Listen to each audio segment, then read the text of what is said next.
همین لحظه، همین دقیقه، همین ثانیه ها برای من خیلی خوشحال کننده است. اینجا میان شما یک نفر شخصی برای من خیلی عزیز و معتبر هستند، پدر مهربان من در تمام حیات خیش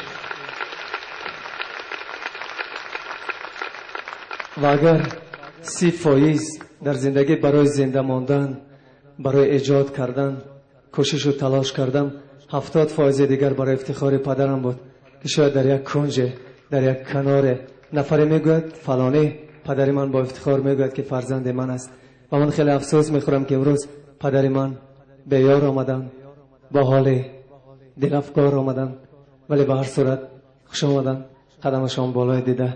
شاید همین لحظه ها از یک روزنه دور روح پاک مادر من است به شما می نگرد، به من می نگرد و در قطار شما مرا تهنیت می کند. نمیدانم من از تو راضیم ای مادر من، ولی آیا تو از من راضی؟ و این سرود برای شما.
در می آیدیم روز کو مادری جگر سوز، پدر می آیدیم روز کو مادری جگر سوز.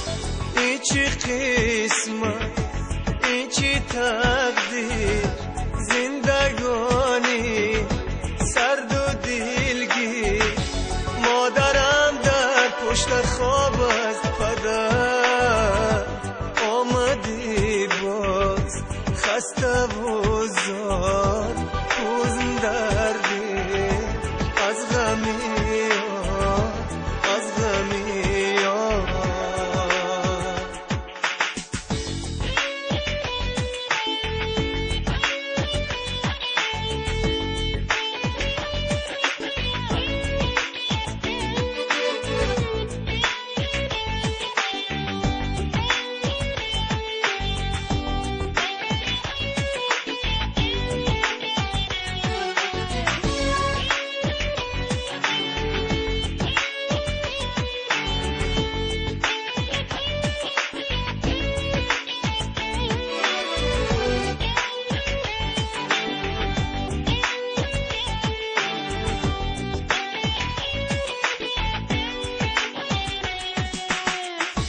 بالای دیده جایه من میمیرم برایه، بالاست از دنیا یک کف مرا دعایه.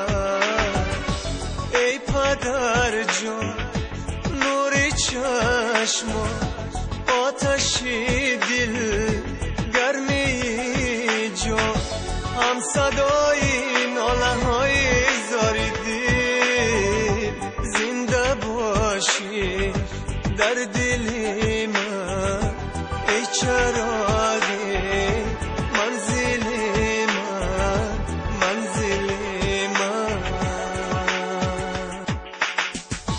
پدر می آیدیم روز کو مادری جگر سوز، پدر می آیدیم روز مادر جگرسوز قدر میآید.